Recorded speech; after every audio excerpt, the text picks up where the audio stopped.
Gizarte segurantzako prestazioak. Gizarte segurantzaren prestazioak izan daitezke ordaindutakoaren araberakoak. Gutxieneko kotizazio baldintzak betetzen dituztenentzat eta ordaindutakoaren araberakoak ez direnak premia egoeran egon bai, baina gutxieneko kotizazio baldintzak betetzen ez dituztenentzat. Ordaindutakoaren araberakoak ez diren prestazioen artean, asistentzia sanitarioa, erretiro pentsioa, ezintasun iraunkorragatiko pentsioa eta langabeziako subsidioa daude.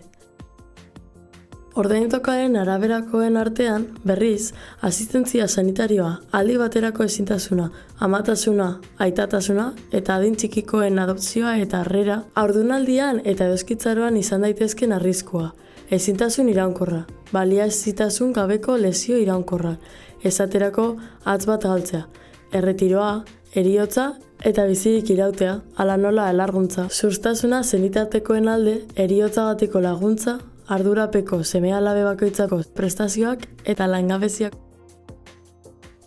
Ondoren, ordaindutakoaren araberako prestazio horietako batzuk aztertuko ditugu. Aldi baterako ezintasuna da langile bat istripu bat edo gaixotasun bat dela eta edo gaixotasun profesional bat hartu izan litekena dela eta behaketa aldian egoteagatik aldi batez lanera ezin joatea. Zendaketa edo behaketa prozesuak irauten duen bitartean. Egoera herri bajan egotea esan ohi diogu.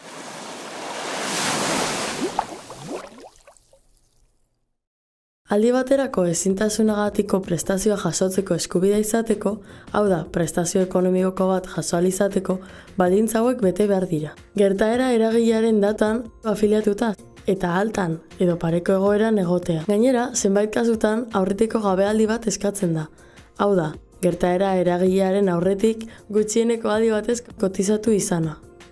Aldi baterako ezintasun egoera gaixotasun arrunt bati zor bazaio, hau da, lanak eragin ez duen gaixotasun bati zor bazaio, hala nola gripe bati, langilea gutxienez 180 egun eduki beharko ditu kotizaturik baja hartu aurreko 5 urteetan.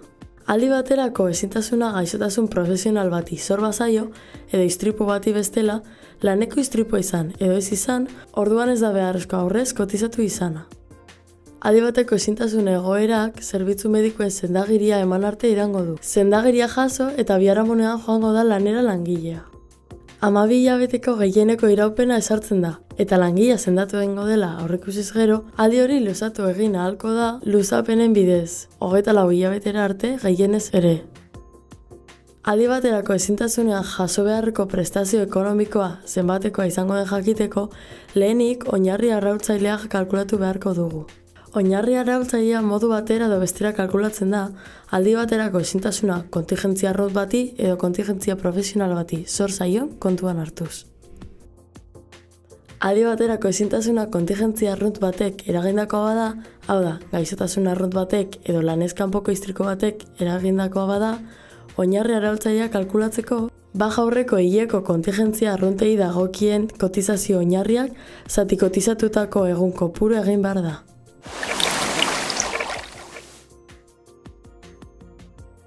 Aldi baterako ezintasuna kontingentzia profesional batek eragindakoa bada, hau da, gaixotasun profesional batek edo lan istripu batek eragindakoa bada, oinarri arrautzailea kalkulatzeko, baja aurreko hileko kontingentzia profesionalei dagokien kotizazio oinarria zati horretan kotizatutako egun kopuru egin behar da. Gehi aurreko urteko aparteko orduak, zati 360, baldin eta langileak hilero jasotzen badu ordainsaria. Edo, zati 365, baldin eta langileak eguneroko soldata jasotzen badu. Prestazioen zenbatekoa oinarri arrautzaileari aplikatu beharreko portzentaje bat izango da. Ezintasunaren arrazoia kontingentzia arruntei zor bazaie, bajaren lehen 3 egunetan ez da inolako zenbatekorik kobratuko. 4. egunetik 20. bitartean oinarri arrautzailearen 160 kobratuko da, eta 21. aurrera 175. Aldi baterako ezintasuna laneko istripu bati edo gaixotasun profesional bati zor bazaio, oinarri arrautzailearen 175 eskuratuko da baja hartu eta biharamunetik hasita. Baja egunean, langileak enpresako bere soldata kobratuko du. Baina norena da prestazio hauek ordaintzeko bete beharra? Aldi baterako ezintasuna gaixotasun arrunt batek edo lanez kanpoko istripu batek eragin badu, enpresak prestazioaren zenbateko ordainduko du bajaren 15. egunera arte. Hortik aurrerako ordainketak gizarte segurantzak egingo ditu. Egia esateko, zera egiten da. 15. egunetik aurrerako prestazioa ere enpresak ordaintzen du, eta gero gizarte segurantzari egin beharreko ondorengo ordainketetatik deskontatzen da. Aldi baterako ezintasuna laneko istripu batek edo gaixotasun profesional batek eragin badu, baja egunari dagokion soldata osorik ordaintzen dio enpresak langileari. Eta gerora, mutuak edo gizarte segurantzak egiten du ordainketa. Kontuan hartuz, enpresak bietako zeinekin daukan izenpetuta asegurua.